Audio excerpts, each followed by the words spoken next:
Hello everyone, basics of reasoning एक series की playlist जो मैंने बना रखी है, जिसमें मैं चैप्टर वाइज सबके बेसिक्स कंप्लीट करा रही हूँ आपके, चाहे वर्बल हो नॉन वर्बल हो। इस वाली प्लेलिस्ट में आपको कंप्लीट रीजनिंग के बेसिक्स मिल जाएंगे।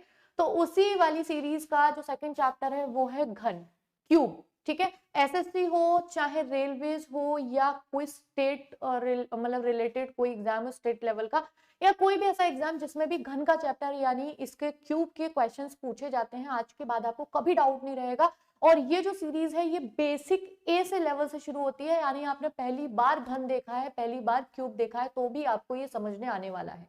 इसको देखने के बाद एक सीरीज क्वेश्चंस की है कि आपने ये समझ लिया, उसके बाद आप क्वेश्चंस लगा लीजिए। तो उसकी एक अलग प्लेलिस्ट बनाई हुई है, मैं बना दूंगी, तो उसमें क्वेश्चंस आप लगा सकते हो। बेसिक के बाद क्वेश्चंस लगाइए बस, रीजनिंग में उससे ज्यादा कुछ भी नहीं करना है कभी भी। ठीक है, चलिए भाई, तो घन और क्यूब को हम देखते हैं क्या होता है। घन पहले देखिए, आराम से बेसिक है तो बहुत अच्छे से ही समझाऊंगी। घन क्या होता है हम सब जानते हैं। ऐसा क्यूब एक ऐसा स्ट्रक्चर जिसकी लंबाई चौड़ाई ऊंचाई यानी कि लेंथ विड्थ और हाइट इक्वल होती है, बराबर होती है। ठीक है ना, एक 3D स्ट्रक्चर होता है ये। घन किसका होता है? वर्ग का, स्क्वायर का 3D स्ट्रक्चर, यानी कि स्क्वायर में केवल लंबाई चौड़ाई होती है, लेंथ और ब्रेथ होती है। उसको हम ऊंचाई में भी जब खींच देते हैं, जैसे कि 3D कोई भी इमेज है उठी हुई सी लगती है ना, तो बस वो होता है एक घन। अब हमसे क्या क्या सवाल, बस मैं आपको उतना बताऊंगी जितने घन से सवाल बनते हैं, जितने क्यूब से क्वेश्चंस बनते हैं। बाइलिंगुअल होने वाला है, दोनों को समझने आने वाला है, हिंदी मीडियम हो या इंग्लिश मीडियम, आपको उसमें कोई भी डाउट नहीं रहेगा। चलिए भाई, ये हो गया एक क्यूब। एक घन की अगर हम बात करें तो देखिए, इसमें जो हमसे सवाल पूछे जाते हैं वो 3-4 सवाल ऐसे जनरली पूछे जाते हैं कि एक घन में फेसेस कितने होते हैं। सबसे पहला है घन, तो हमें पता चल गया ना, जिसके ये देखो, ये जो ऊंचाई है, चौड़ाई है और जो लंबाई है सब बराबर, और मतलब ये ऊंचाई है, ठीक है ना, लंबाई चौड़ाई जिसकी बराबर है। अब हम बात करते हैं इसके फेसेस की। मुझे लगता है कलर ठीक नहीं है, येलो ही ठीक है। इसके बात करते हैं फेसेस की, दूसरी बात करते हैं इसके एजेस की, और तीसरी बात करते हैं इसके कोने की यानी कॉर्नर की। हिंदी में अगर हम बात करें तो फेसेस को बोलते हैं फलक, एजेस को बोलते हैं किनारे, और कॉर्नर को बोलते हैं कोने।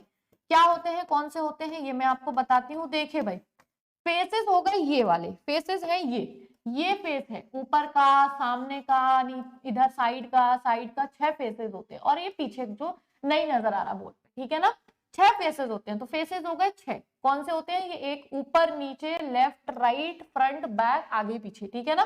किनारे होते हैं ये वाले किनारे हैं, ठीक है। किनारे जो है वो कितने हैं, अगर आप किनारों की बात करो, 1 2 3 4 5 6 7 8 9 10 11 12, ठीक है ना, जो ब्लू लाइन से हो गए। तो एजेस होते हैं 12 12, और कॉर्नर कितने होते हैं? देखिए 1 2 3 4 5 6 7 8, 8 होते हैं कोने।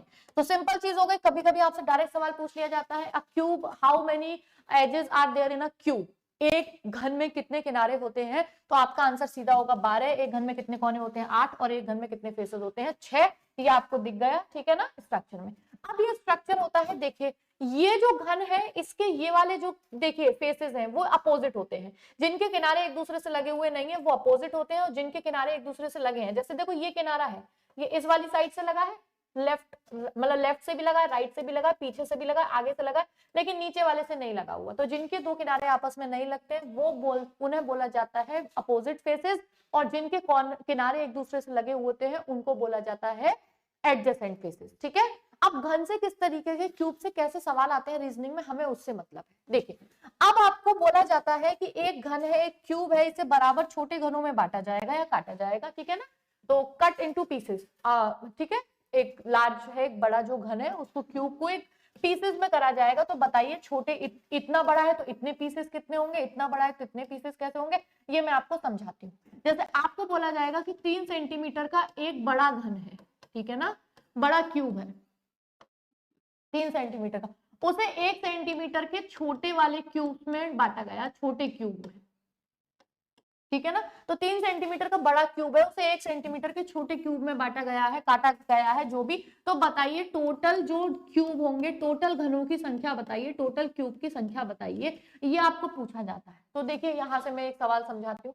देखो भाई, जब भी आप एक पनीर का टुकड़ा, मान लो आपके पास एक पनीर का टुकड़ा है, और उसे आपको देखो, हमें पता है वो ऐसे ऐसे भी 3 है, ऐसे ऐसे भी 3 है, ऊपर नीचे भी मान लीजिए वो ऐसे भी ऊंचाई में 3 है। तो आपको अगर बराबर घन काटने हैं तो आप क्या करोगे, पहले उसको ऊंचाई में 1-1 सेंटीमीटर काट दीजिए, और 3 सेंटीमीटर का, अगर ये देखिए ये 3 सेंटीमीटर का है, आपको इसे 1-1 सेंटीमीटर में बांटना है, तो आप ऐसे ऐसे 2 कट लगाओगे, सिंपल सी चीज है। 1-1-1 3 हिस्से हो गए, एक दूसरे के ऊपर रख दीजिए, आप काट दीजिए उसे इस तरह से, ठीक है, और फिर काट दीजिए उसे इस तरीके से, मैं बहुत अभी इस तरीके से बस, ठीक है।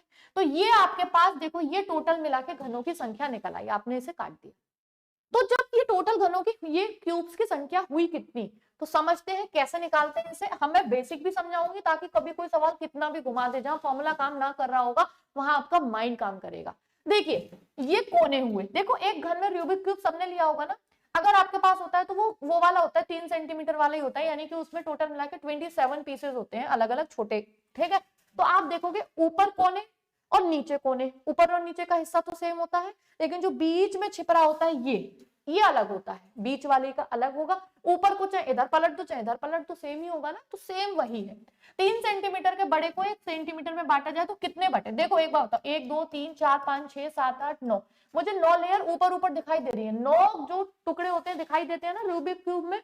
अच्छा 9 9 दूनी 18 9 तिया 27, अगर उसमें 3 ऐसे फ्लोर है, मान लीजिए आपने कोई भी, जैसे डीजे होता है ना, डीजे का बॉक्स मान लो 4 बॉक्स लगे हुए हैं, 4 फ्लोर लगे हुए हैं, ऐसे 4 उसके टुकड़े हैं, उसके नीचे सेम 4 और रख दो, 4 और रख दो, तो अगर हम 4 4 4 की ऐसे दीवार बनाएंगे तो दुगना होता जाएगा ना, 4 दूनी 8 4 तिया 12, ऐसे ही। तो इसमें ऊपर कितने हुए, 9 हुए ना, और है कितनी, 3 फ्लोर है, तो 9 एकम 9 9 दूनी 18 9 तिया 27, तो टोटल मिला के 27 हुए। अब इसको हम कैसे एग्जैक्ट फॉर्मूले से कैसे निकाल सकते हैं, वहां ऐसे बनाओगे थोड़ा ना।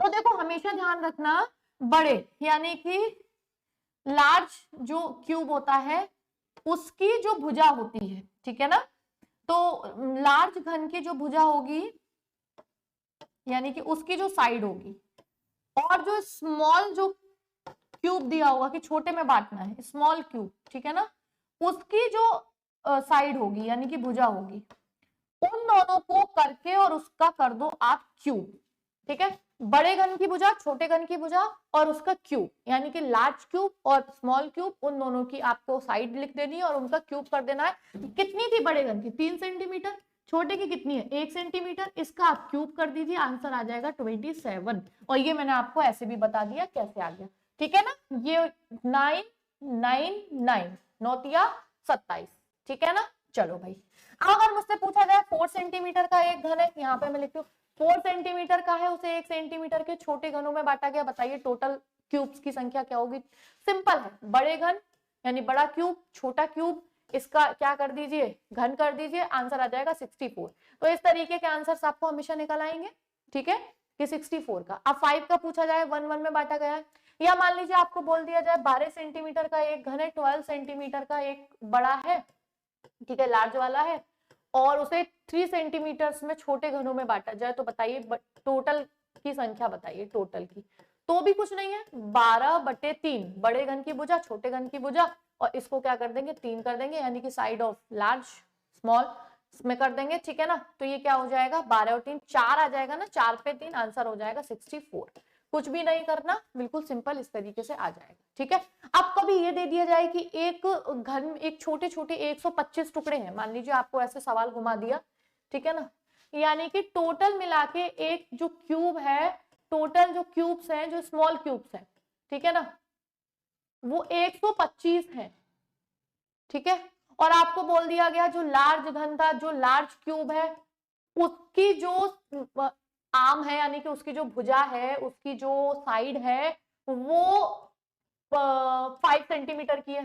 तो बताइए, आपसे पूछ लिया स्मॉल जो छोटे क्यूब होंगे उसकी एक वो जो साइड होगी वो कितने सेंटीमीटर होगी, उसकी एक साइड उसकी एक भुजा। तो सिंपल सी चीज है, देखो हमें पता है ना 5 अपॉन क्वेश्चन मार्क 3 बराबर 125, तो मुझे पता है ना, अगर ये करेंगे, देखो इसको भी अगर मैं इधर कर दूंगी तो ये हट जाएगा 3 का, तो 5 अपॉन 1 बराबर के ये कितने 5 का ही होता है ना, और 5 1 जा मतलब सॉरी क्वेश्चन मार्क है, और ये कितना आ जाएगा, क्या हो गया मेरे से कुछ गड़बड़ हो गया क्या, ये हटा देंगे 5 क्वेश्चन मार्क, अच्छा ठीक तो है, यहाँ क्वेश्चन मार्क बराबर 1 आ गया, 1 सेंटीमीटर होगी, ठीक है ना। चलो तो तो आंसर हो गया 1 सेंटीमीटर। तो चाहे छोटे घन दे दिया जाए, बड़ा घन दे दिया जाए, टोटल दे दिया जाए, कोई भी तीनों में से चीजें पूछी जाएंगी, आपके पास फॉर्मूला हो गया बड़े घन की साइड, छोटे घन की साइड, छोटे क्यूब की और टोटल मिला के। ठीक है, इस तरीके से। चलो अगले टाइप के सवाल क्या पूछे जाते हैं। अब आपसे नेक्स्ट क्वेश्चन पूछा जाता है कि मान लीजिए 27 बन तो गए भाई, 27 बन तो गए। अब मैं आपको इससे भी बताऊंगी और इससे भी बताऊंगी, ठीक है ना। अब मान लो मैंने इसे ऐसे बांटा था ना, दोनों हर तरफ से दो दो कट लगा के 27 कर लिए थे। अब आपको पूछा जाता है ऐसे कितने क्यूब्स होंगे क्यूब जिनके 3 फेसेस दिखाई देंगे, ऐसे कितने होंगे जिनके 3 फेसेस दिखाई देंगे। तो देखो भाई एक बात हमेशा ध्यान रखना, किसी भी, क्योंकि पासे में भी पहला चैप्टर जो था उसमें मैं बता चुकी हूँ, किसी भी घन, किसी भी क्यूब के एक बार में मैक्सिमम 3 ही फलक या 3 ही फेसेस दिखाई देते हैं, चाहे बड़ा वाला हो चाहे छोटा हो, घन तो घन है ना, एक बार में मैक्सिमम। तो देखते हैं किसके दिख रहे हैं। जरा ये वाले देखिए, साइड वाले देखिए। साइड वाला जो है ये मान लीजिए ये एक घन है, ठीक है, ये एक छोटा सा घन है कोने वाला, इसके 6 फेसेस होंगे, लेकिन 6 में से एक ऊपर वाला दिखाई दे रहा है, एक सामने वाला दिखाई दे रहा है, एक साइड वाला दिखाई दे रहा है। कोने वाले में इसका ऊपर वाला दिखाई दे रहा है, सामने वाला दिखाई दे रहा है, इधर साइड का। पीछे वाले में ऊपर दिखाई दे रहा होगा, पीछे वाला दिखाई दे रहा होगा, तो इसमें मतलब साइड वाला दिखाई दे रहा होगा, इसका ये दिखाई दे रहा होगा, ये दिखाई दे रहा होगा, ये दिखाई दे रहा होगा। और जो ऊपर की कंडीशन होगी भाई पलट दो, ऊपर नीचे सेम होता है, हमेशा ध्यान रखना ऊपर नीचे सेम होता है। इसका फॉर्मूला भी बताऊंगी बट मैं आपको बेसिक भी समझाऊंगी। तो इसका मतलब हो गया जो कॉर्नर वाले क्यूब्स होते हैं उनका हमेशा 3 फेसेस दिखाई देते हैं, और कॉर्नर होते कितने हैं 8। तो ध्यान रखना जब भी आपको पूछ लिया जाए कि छोटे क्यूब्स को जब बांटा गया तो बताइए कितने ऐसे क्यूब है जिनके 3 फेसेस, जिसके 3 फेसेस दिखाई देंगे, तो उसका आंसर हमेशा फिक्स होता है। छोटे क्यूब चाहे 27 हो, चाहे 64 हो, चाहे 125 हो, चाहे 216 हो, या चाहे जितने भी हो, कॉर्नर हमेशा 8 ही होंगे, 4 ऊपर वाले, क्योंकि जो भी संख्या बढ़ेगी वो बीच में बढ़ेगी। मान लो 4 सेंटीमीटर बढ़ा ना, तो 1 2 3 4 ये बीच में बढ़ते जाएंगे, कॉर्नर हमेशा उतने ही होंगे 8। तो कभी भी आपसे पूछ लिया जाए ऐसा सवाल कि बताइए ऐसे कितने फेसेस, ऐसे कितने क्यूब्स हैं जिनके 3 फेसेस दिखाई देंगे, आंसर आंसर इज ऑलवेज 8 होगा हमेशा, ठीक है। और कौन से होंगे, ऊपर के और नीचे के हमेशा सेम होते हैं, ठीक है। तो इसका मतलब है कॉर्नर हमेशा 3 से शुरुआत होती है, ठीक है। अच्छा जरा इसमें देखना, इससे जो लगे हुए होंगे, ये तो मैंने एक एक्स्ट्रा लाइन कर दी है, इसको मैं एक्स्ट्रा लाइन को यहां से हटाने की कोशिश करूं, ठीक है भाई, एक्स्ट्रा लाइन हट गई यहाँ से। अब देखिए मुझे पता है ये जो इसके बीच वाला आया, इसके तो 3 3 दिखाई दिए कॉर्नर वालों के, ठीक है, 3 3 लिख दिए। ये जो बीच वाला है इसका ऊपर का दिखाई दे रहा है, पीछे का दिखाई दे रहा है। जो इसमें साइड का दिख रहा था, इसमें तो साइड बंद हो गई ना, तो इसमें कितने बचे 2, इसके 2 फेस दिखाई दे रहे हैं, सेम इसके भी 2 दिखाई दे रहे होंगे, इसके भी 2 और इसके भी 2, और ऐसा ही सेम नीचे कंडीशन सेम होती है। तो अब आपसे पूछा जाए ऐसे कितने छोटे घन है, ऐसे कितने छोटे क्यूब है जिनके 2 फलक दिखाई देंगे, 2।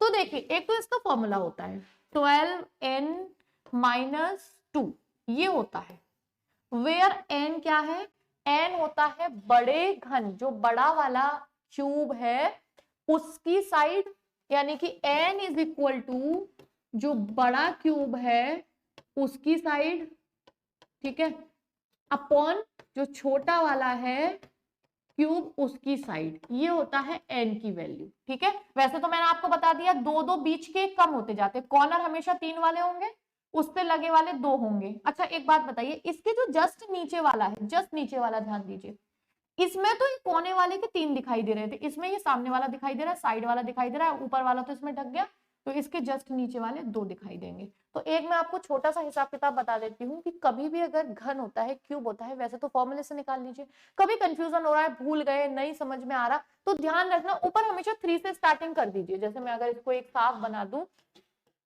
तो यहाँ क्या करना, आप एक ही से हो जाते हैं सारी चीजें। देखो ये हमेशा 3 वाले होंगे, उससे लगे हुए हमेशा 2 वाले होंगे, और उससे लगा हुआ हमेशा ये सामने 1 होगा, बहुत सिंपल। और जो नीचे इसके जस्ट नीचे बीच में एक ही लेयर है ना, और ऊपर नीचे सेम होगा, 3 1 2 3 4 और 4 दूनी 8, इसके 1 2 3 4 2 वाले ऊपर 4 है तो नीचे भी 4 ही होंगे, बट बीच में क्या होता है, बीच में एक कम होता जाता है। इसके कॉर्नर के 3 दिख रहे हैं ना, तो बीच वाले के कॉर्नर के 2 दिख रहे होंगे चारों तरफ से, इसके जो दो दिख रहे हैं ना, इसमें केवल ये चारों तरफ से एक दिख रहा होगा, और जो हमारा एक दिख रहा है, आप खुद ही देखो, अमरूद काटते हैं अंदर से तो व्हाइट निकलता है, ऊपर ऊपर ग्रीन है। तो अगर आपने मान लीजिए एक बॉक्स के ऊपर बॉक्स रखे हुए हैं और बीच वाला आपने हिस्सा रंग दिया है, तो जब उसे हटाओगे तो बीच वाला तो फीका ही रह गया होगा ना, जिसके किनारे ही नहीं दिख रहे होंगे। तो आपको अगर पूछा जाए कि इसके नीचे जस्ट वाला क्या होगा, दिखाई देगा या नहीं दिखाई देगा, नहीं भाई वो दिखाई नहीं देगा, और एक कम होता जाता है। तो यानी कि जिसके 3 दिख रहे हैं, बीच वाले के 2 दिख रहे होंगे, इनमें जिसके 2 फलक दिख रहे हैं, 2 फेसेस दिख रहे हैं, बीच वाले के 1 दिख रहा होगा, ऊपर जिसका 1 दिख रहा है उसके जस्ट नीचे वाले का 0 दिखाई दे रहा होगा। सीधी सी कैलकुलेशन है, और नहीं तो आप इसको कैलकुलेट करोगे, मैंने आपको फॉर्मूला बता दिया 12n-2। ठीक है, अब कैसा निकलता है इसको मैं आपको बता देती हूँ। अब आपको पूछा गया कि क्या हो गया, ठीक है, अब आपको पूछा गया कि मान लीजिए 4 सेंटीमीटर का एक बड़ा घन है, 4 सेंटीमीटर का एक बड़ा क्यूब है, ठीक है, उसे 1 सेंटीमीटर के छोटे क्यूब में डिवाइड किया गया। तो पूरे टोटल की तो मैंने आपको बता दिया 64 आएंगे, तो 4/1 उसका क्यूब हो जाएगा, ठीक है ना, छोटे क्यूब में। तो बताइए, अब उसमें से सवाल पूछे गए कि बताइए ऐसे कितने होंगे जिसके 3 फेसेस दिखाई देंगे, ऐसे कितने क्यूब होंगे, ऐसे कितने क्यूब्स होंगे छोटे जिनके 3 फेसेस दिखाई देंगे। मैंने आपको बोल दिया 3 फेसेस हमेशा कॉर्नर वाले के दिखाई देते हैं और कॉर्नर फिक्स होते हैं 8। अब आपको पूछा गया ऐसे कितने क्यूब्स हैं जिनके 2 फेसेस दिखाई देंगे, 2 फेसेस। तो आपने क्या किया, फॉर्मूला लगाया 12n-2, और मैंने आपको क्या बताया, ये क्या, वो सॉरी n क्या है, बड़े घन की भुजा बटे छोटे घन की भुजा, यानी कि बड़े घन की साइड बटे छोटे घन की साइड, ठीक है। तो ये कितना आ जाएगा, 12 इंटू 4/1, n बराबर कितना होगा, बड़ा छोटा, 4 एकम 4, 4 आ गया। अब 4 में से 2 गए तो बचे कितने, 2, तो 12 दूनी 24, आंसर आ गया 12 दूनी 24। ये फॉर्मूला आप नोट कर सकते हो डायरेक्ट निकालने के लिए, ठीक है। और बाकी मैंने आपको बेसिक इसलिए समझाया कि कभी किसी भी कंडीशन में कैसा भी सवाल पूछ लिया जाए, आपका बेसिक जो होना चाहिए वो क्लियर होना चाहिए, ठीक है। चलो भाई, अब आपसे और सवाल पूछेगा, मान लो आपको पूछा गया ऐसे कितने छोटे घन होंगे जिनका एक फलक, जिनका एक फेस दिखाई, 3 हो गए, 2 हो गए, मैक्सिमम 3 दिखाई देंगे और मिनिमम 0 भी हो सकते हैं, ठीक है। ऐसे कितने होंगे जिनका एक फेस दिखाई दे रहा होगा, मतलब एक फेस, ठीक है। उसके लिए फॉर्मूला है 6n-2 पे होल क्यूब, बस। अब जैसे 4 सेंटीमीटर वाला था तो उसका देखिए 6, n की वैल्यू तो 4 थी, 4 - 2 और ये 2, 4 में से 2 गए, 4 में से 2 गए, 2 बचे और 2 दूनी 4, तो 6 चौक 24, इसका आंसर भी आ गया 24, ठीक है। तो देखो 4 सेंटीमीटर वाले के कॉर्नर वाले 8 हो गए, यानी कि 3 फेसेस वाले, 2 फेसेस वाले 24 हो गए, एक फेसेस वाला भी 24 हो गया। और आपको पूछा जाए ऐसे कितने होंगे जिनका कोई फलक दिखाई नहीं देगा, 0 फलक, कोई फलक दिखाई नहीं देगा, तो वो कौन से होंगे, बिल्कुल बीच वाले, जो मिड वाले होते हैं, है ना, जो ऊपर बीच वालों के बिल्कुल नीचे होंगे, ठीक है। वो कैसे होंगे, उसका फॉर्मूला होता है n-2 पे होल क्यूब, सिंपल। n की वैल्यू 4 है, 4 में से 2 गए, 2 बचेंगे और 2 का क्यूब होता है टोटल मिला के 8, बस ये आंसर आ गए। अब जब ये आंसर आ गए तो आप जरा देखना ये कितना आ गया, इसका 8 आ गया, टोटल मिला के हो गए 64 की नहीं हुए, क्योंकि टोटल 64 होने चाहिए ना, 24 24 48, 48 और 8 56, 56 और 8 64, टोटल मिला के 64 हो गए, जिसमें से किसी के 3 फेस दिखाई दे रहे हैं, किसी के 2, किसी के 1 और कोई कोई तो दिखाई नहीं दे रहा, वो अंदर की तरफ है, टोटल मिला के हो गए 64। बस आपको ये फॉर्मुलेज याद है और ऐसे पूछा जाएगा तो आप ये आंसर बिल्कुल बहुत बेहतरीन तरीके से कर सकते हो, ठीक है। इसी में आपको एक चीज और घुमा दी जाती है, कैसे घुमा दी जाती है, थोड़ा सा मैं आपको बेसिक बताऊंगी। जैसे आपको बोल दिया कि 3 सेंटीमीटर का एक बड़ा जो है क्यूब है, उसे 1 सेंटीमीटर के पहले रंग दिया गया, पूरा उसे कलर कर दिया गया, मान लीजिए एक कलर कर दिया, ठीक है ना, ठीक है भाई, हमने कर दिया एक कलर, मैं बस ऐसे बना रही हूँ रफली, आपको समझ आ जाएगा, ठीक है।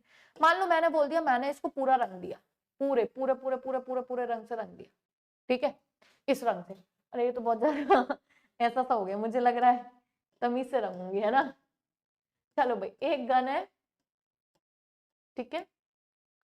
अब मैंने मान लीजिए इसे किसी एक रंग से टोटल रंग दिया और उसके बाद इसे काट, मान लीजिए ये पूरा मैंने इसे रेड से कर दिया और पूरा टोटल फिर इसे बांटा है, काटा है। तो मुझे जरा एक बात बताइए, जितने भी फेसेस दिखाई दे रहे होंगे वो सब रंग गए होंगे ना।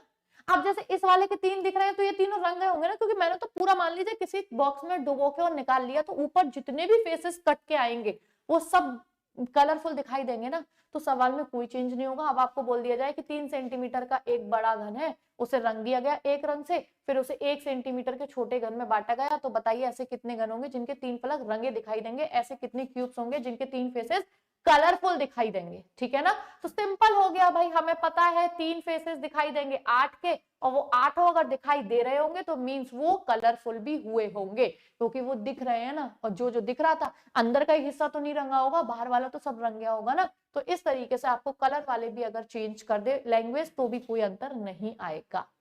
ठीक है, आंसर वही रहेगा सेम। ठीक, तो इस तरीके से ये, और क्यूब के मुझे लगता है बहुत ज्यादा मॉडरेट लेवल के सवाल नहीं आते हैं, क्यूब के जो सवाल आते हैं वो इसी तरीके के क्वेश्चंस आपसे पूछे जाते हैं क्यूब में। बाकी और जो सवाल होंगे वो क्यूब की पूरी एक सीरीज, जो मैंने आपको बोला है 2 सीरीज में हम लोग करेंगे, बेसिक्स अलग और क्वेश्चंस अलग। ये थे क्यूब के बेसिक, आपको इन्हीं से इर्द गिर्द सारे सवाल मिल जाएंगे, और भी कोई मॉडरेट लेवल के सवाल आएंगे तो हम वहां पे क्वेश्चंस कवर कर लेंगे। बेसिक यही है क्यूब का।